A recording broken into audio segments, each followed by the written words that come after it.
Mes très chers compatriotes, il vous souviendra qu'en date du 24 mars 2020, j'avais, par l'ordonnance numéro 20/014 du 24 mars 2020, proclamé l'état d'urgence sanitaire sur toute l'étendue du territoire national pour faire face à l'épidémie de Covid-19. Cette grave crise sanitaire qui affecte le monde entier a rendu indispensables les mesures prises au niveau national pour agir au quotidien. Ainsi, après la première vague des mesures décrétées dans l'ordonnance précitée, j'en ai pris d'autres, rendues nécessaires par l'évolution de l'épidémie dans notre pays. De manière générale, toutes ces mesures associées à la bravoure des équipes impliquées dans la riposte multisectorielle ont permis de ralentir la progression de l'épidémie à Kinshasa et de freiner son expansion dans toutes les provinces. Grâce à ces efforts, nous sommes parvenus à réduire la mortalité très élevée au début de l'épidémie de 11% à 2,4% actuellement, avec un nombre de plus en plus croissant de guéris.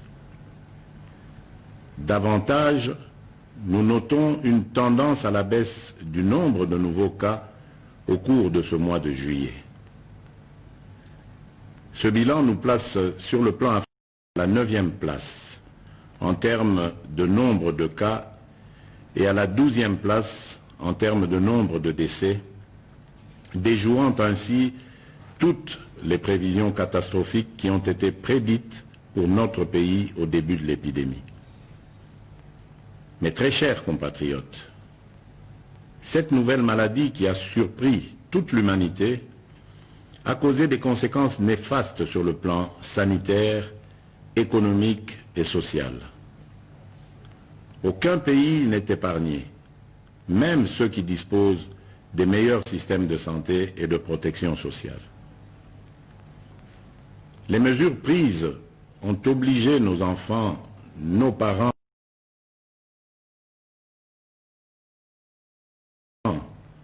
agents publics et ceux du secteur privé à rester confinés chez eux.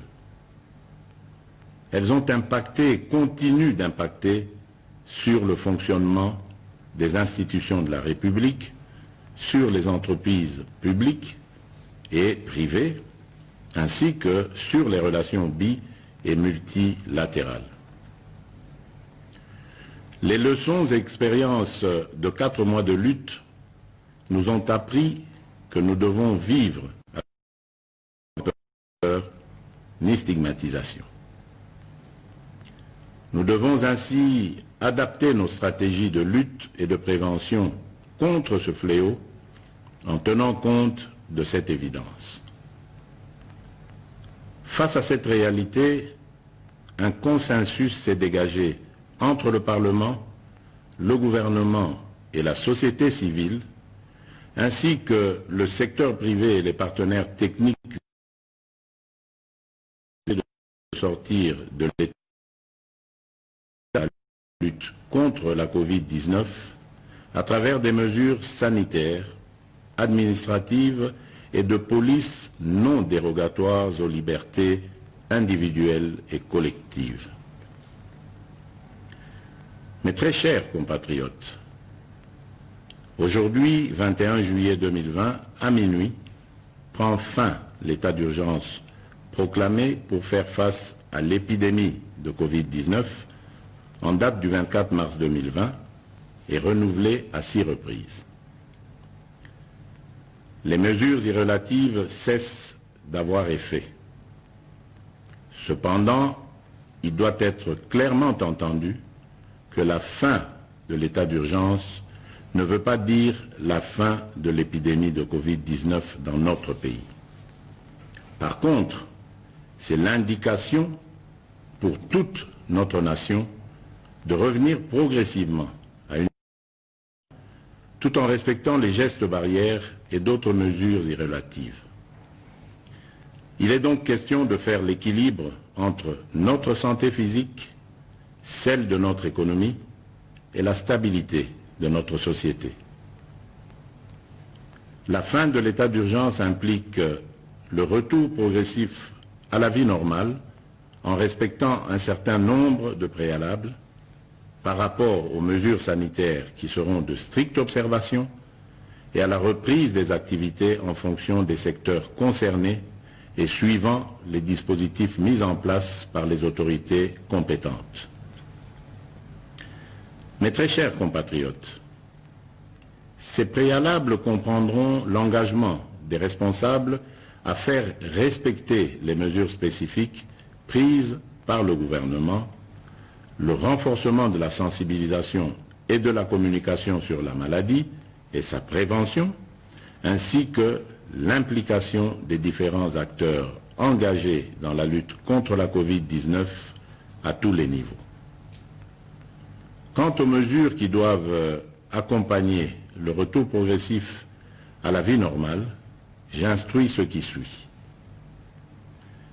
Premièrement, à partir de ce 22 juillet 2020, la reprise des activités commerciales, magasins, banques, restaurants, cafés, bars, entreprises, etc. La reprise des rassemblements, réunions et célébrations. La reprise des transports en commun. Deuxièmement, à partir du 3 août 2020, la reprise des écoles et des universités, en commençant par les classes et promotions terminales. Troisièmement, à partir du 15 août 2020, la réouverture des églises et lieux de culte, la migratoire interprovinciaux, l'ouverture des ports, aéroports et frontières, la réouverture des discothèques, stades et salles de spectacle. Toutefois, pour les funérailles, les dispositifs actuels restent maintenus et doivent être de stricte application. Dans ce contexte, il sied de préciser que les modalités pratiques de reprise dans les différents secteurs seront déterminées par les autorités nationales, provinciales et locales compétentes. Sans des mesures sanitaires qui doivent impérativement accompagner la reprise, je rappelle la nécessité d'observer partout et en tout temps les mesures barrières ci-après. La mise en place des dispositions de contrôle à chaque entrée impliquant la prise de température, le lavage des mains et ou l'application des gels hydroalcooliques, le port correct et obligatoire des masques dans les lieux publics, le respect de la distanciation physique, le contrôle et le suivi de l'état de santé du personnel public et privé, ainsi que la décontamination et la désinfection régulière des lieux d'activité. J'instruis le gouvernement de la République et tous les services habilités de prendre des dispositions nécessaires y afférentes. Aussi, je réaffirme mon engagement à la mise en œuvre du programme multisectoriel et d'atténuation des impacts de la Covid-19 en République démocratique du Congo que j'ai lancé le 18 juin 2020. Ce programme, qui est toujours en cours de mise en œuvre par le gouvernement, s'articule autour des trois axes ci-après. 1. Riposte, surveillance et renforcement du système de santé. 2. Soutien à la stabilité économique et relance de la macroéconomie. 3. Atténuation des risques et soutien aux populations. À cet effet, j'ai instruit ma task force, le comité multisectoriel, le secrétariat technique le ministre de la Santé et le ministre, ainsi que l'ensemble du gouvernement, de demeurer en alerte et de redoubler d'efforts dans la surveillance et la prise en charge de cette épidémie. Mes très chers compatriotes, j'invite au respect strict des mesures barrières ci-dessus décrites et aux adaptations qui vous seront proposées par le gouvernement et les services compétents afin de prévenir toute nouvelle flambée des cas qui risquent de compromettre nos efforts collectifs de contrôle de cette épidémie. J'encourage aussi tous les chercheurs dans les différents domaines à poursuivre leurs efforts dans la recherche des solutions innovantes locales pour contribuer à endiguer cette crise.